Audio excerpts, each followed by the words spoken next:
Hello and welcome to Captain Bob. Make sure to stay till the end because today we will be taking apart the Logitech throttle quadrant. Captain Bob, he's my best friend and he should be yours too.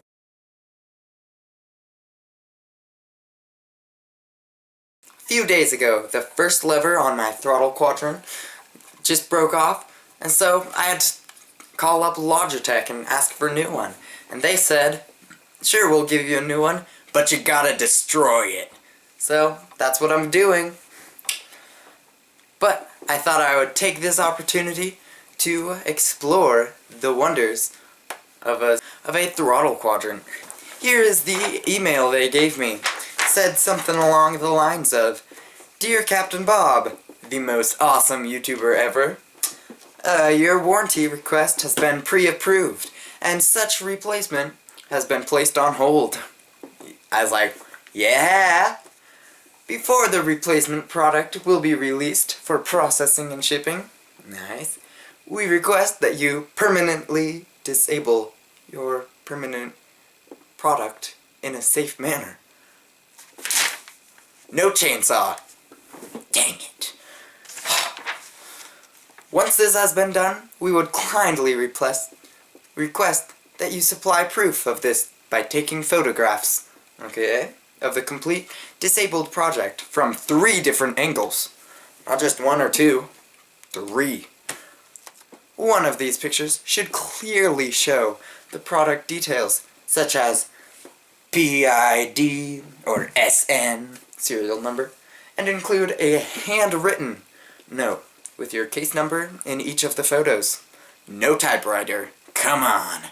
So, disconnect all cables from the product or any other sources. So don't take a chainsaw to it while it's plugged in. Don't think that'd be a problem. Remove the battery. Is there a battery? Let's take it apart to see what's inside. Pretty sure it's just magic, so I might die of pneumonia. They said no editing the photos. I can kind of see that, but I don't know why they really put that. I really wanted to make this throttle quadrant into my profile picture. That requires a lot of editing. I also want to make a few movies with my throttle quadrant, and without editing it, the pictures, how will I make a movie?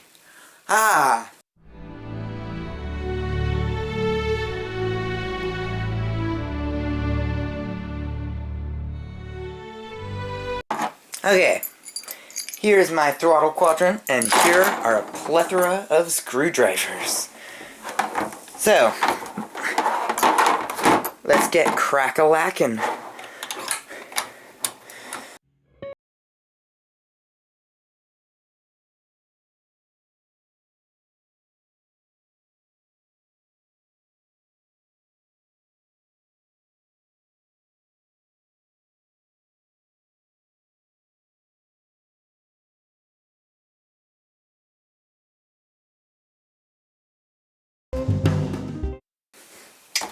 Aha! Whoa! Okay. Here are these 2 screws, and here's what the panel looks like. Fancy. Okay. Whoa. Then I think that's just for support. This is super cool. Oh, there's more screws.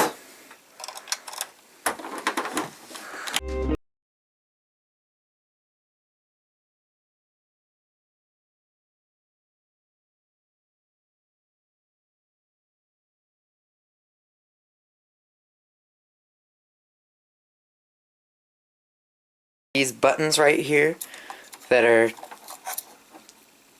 and here's a little controller. Okay. Oh, whoa, there's more screws. If you look closely in there, there are more screws back there. Isn't that fancy? Now I completely understand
Whoa.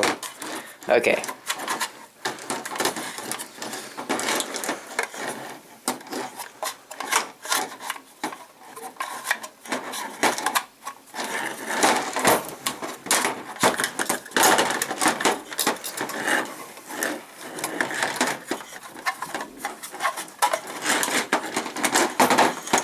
Here is it all disassembled. This is all one potentiometer, not a potentiometer and a switch like I thought. So that's interesting. Let's dive into one of these. Just so happens the one that's broken.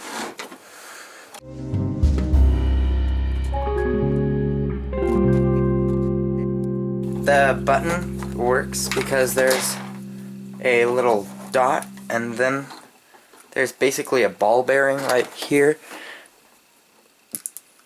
Not anymore, but yeah, there's a ball bearing right there. And then when it slides, it hits right here at the end of the travel, and then it goes into a button.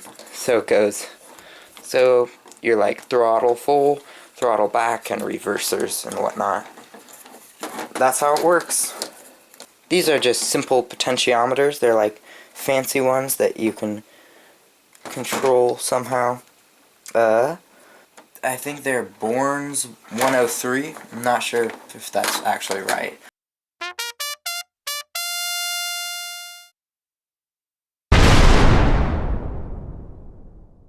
November 704 Charlie Kilo, contact Denver departure on 121.5, squawk 7600.